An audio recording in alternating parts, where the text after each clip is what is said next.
છીએ ત્યારે બધું જ મૂકી શરીર પણ આ પૃથ્વી પર મૂકીને જ જવાનું છે. તો જીવા શા માટે, આખી જિંદગી કાઢી શા માટે કાઢી?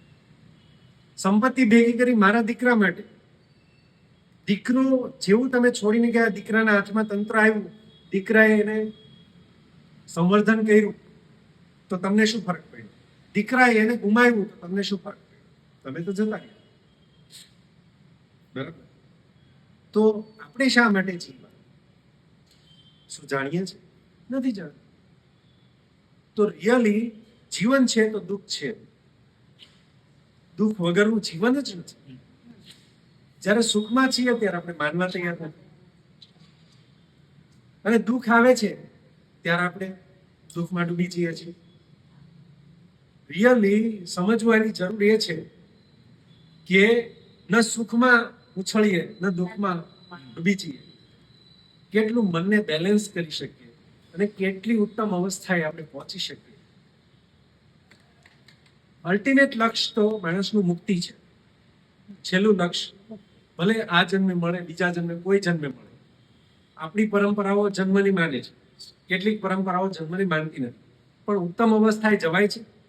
શું આપણે ઉત્તમ અવસ્થાએ જવાનો પ્રયત્ન કરીએ છીએ કે ધન માટે પ્રયત્ન કરીએ છીએ? સુખ માટે આપણે પ્રયત્ન કરીએ છીએ કે ધન માટે પ્રયત્ન કરીએ છીએ? ધન માટે કરીએ, બરાબર.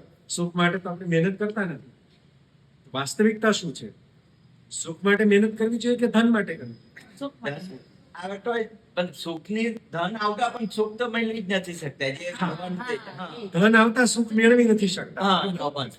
હા, તો વાસ્તવિકતા આપણે એ સમજવાની જરૂર છે કે સુખ છે ત્યાં ધન હોઈ શકે. ધન હોય ન હોય, સુખ હોય ત્યાં ફરક નથી પડતો. બરાબર? પણ ધન હોય છે ત્યાં સુખની કોઈ ગેરંટી નથી. તો આપણે સુખ માટે પ્રયત્ન કરતા જઈએ. સુખી હોય તો નિશ્ચિંત હોય, મસ્ત જીવન હોય. તો સુખ ત્યારે જ હોય જ્યારે માણસ પોતાના મનને વશમાં કરતા શીખે, પોતાની ઉપર કામ કરે, પોતે સાચા અર્થમાં જીવનનું મૂલ્યાંકન કરે અને જીવન જીવતા શીખે.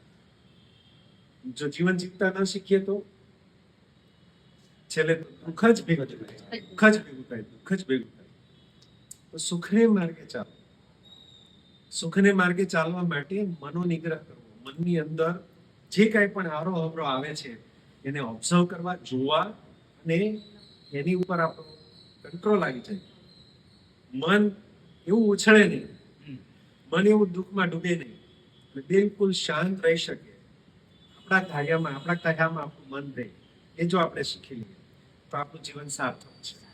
નહીં તો જીવન સાર્થક નથી. જીવન જો સાર્થક બનાવી લઈએ તો આપણે સફળ છીએ.